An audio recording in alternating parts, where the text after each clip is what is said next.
ada dua pendapat dalam kitab Al-Adhkarun Nawawi, dan hadisnya sangat kuat sekali. Orang yang sengaja melupa, artinya man a'tahul Quran, ya, siapa orang yang telah Allah karuniakan dia hafal Quran atau bagian daripada surah-surah di dalam Al-Quran dan sengaja dia melupakannya, adalah lebih bahaya, ya, lebih bahaya daripada orang soleh yang lupa.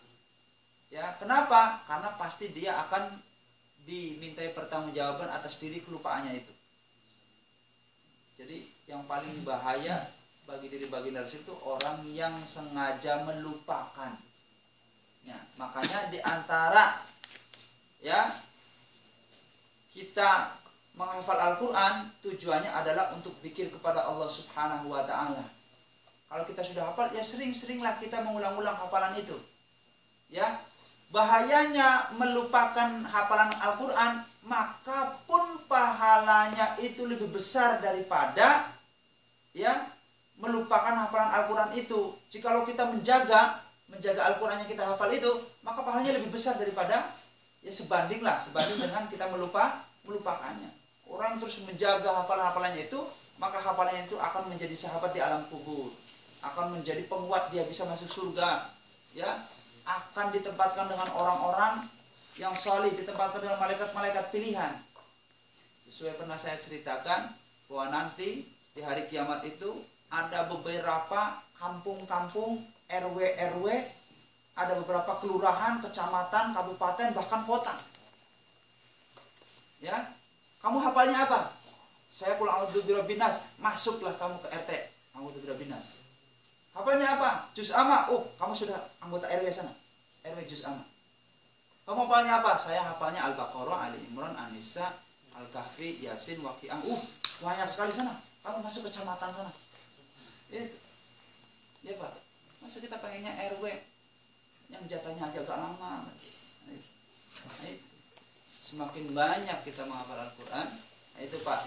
Jadi tatkala kita sengaja melupakannya, itu yang salah. Karena itu sangat berbahaya sekali, ya. Dan dalam, saya nggak hafal hadisnya, tapi saya sudah mengerti dalam kitab Al-Adhkar itu, ya. Maka sungguh orang-orang yang melupakan Al-Quran itu, Masya Allah, bisa masuk neraka juga, ya. Tapi jikalau dia melupakannya dengan sengaja, berbuat maksiat dan lain sebagainya, ya, sehingga lupa.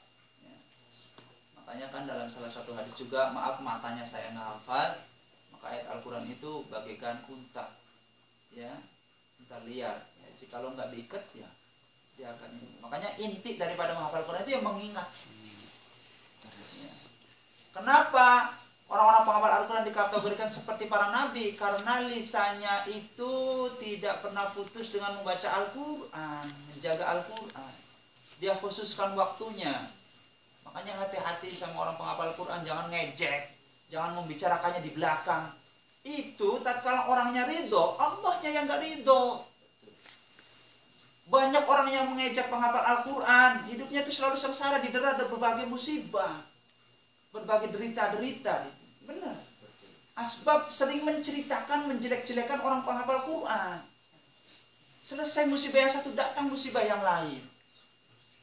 Mungkin orangnya menerima, tapi Allahnya yang tidak terima. Kenapa? Karena orang penghafal Quran itu ahlullah, keluarganya Allah. Sampai anaknya dicubit, dipukul, sampai keluar darah. Siapa yang marah? Sampean sebagai orang tua kan? Iya, masa sih anaknya sampai berdarah diam aja?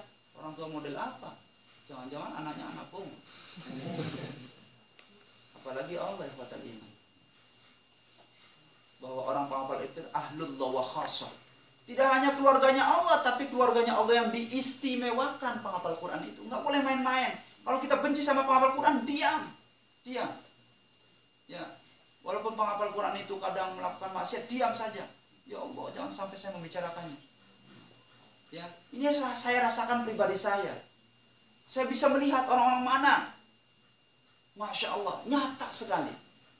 Ini ternyata berlaku bertahun-tahun pribadi saya sendiri.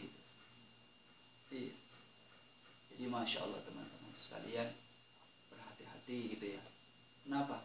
Karena lisannya orang penghafal Quran juga mustajab sekali. Kenapa? Ya karena memang lisannya dia manfaatkan untuk zikir kepada Allah. Ya Pak ya.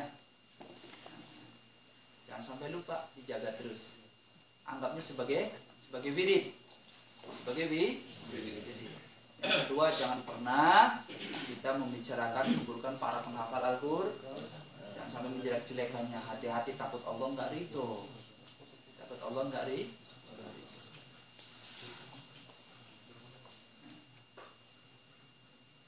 Iya kan?